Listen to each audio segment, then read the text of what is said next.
નમસ્કાર દર્શક મિત્રો, સાબર આવાજ ન્યૂઝમાં આપનું સ્વાગત છે। તલોદમાં ભારે વરસાદ પડતા સીડી પટેલ હાઈસ્કૂલમાં પાણીનો ભરાવો થયો। ગઈકાલના વહેલી સવારથી તલોદમાં ભારે વરસાદ પડતા સીડી પટેલ હાઈસ્કૂલ પાસે આવેલ મણિક કાકાની લાટીથી સીડી પટેલ હાઈસ્કૂલમાં પાણીનો ભરાવો થઈ ગયો હતો। શિવમ સોમિલમાં પાણી ભરાઈ જતા તલોદ શહેર સંગઠનને જાણ થતાં તાત્કાલિક જેસીબીથી પાણીની નીક કરી અને વાહન વ્યવહાર માટે આરસીસી પાઇપ નાખીને પાણીનો નિકાલ સંગઠન પ્રમુખ દામોદરભાઈ પટેલની હાજરીમાં કરવામાં આવ્યો। પશુ દવાખાના અને રજની વુમન હોસ્પિટલની સામે અને એપીએમસીના નવા દરવાજા પાસે પડેલા મોટા ખાડામાં ચાલુ વરસાદે કપચી નાખીને પૂરવામાં આવ્યા।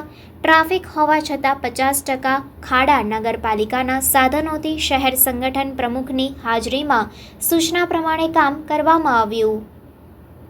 રિપોર્ટર મિનેશભાઈ વ્યાસ, તલોદ। આવા ન્યૂઝ જોવા માટે સાબર આવાજ યુટ્યુબ ચેનલને સબસ્ક્રાઇબ કરો અને લાઇક કરો, જેથી હવે પછીના દરેક સમાચાર સબસ્ક્રાઇબ કરેલા હશે તેઓને નવા સમાચારની માહિતી મળી જશે।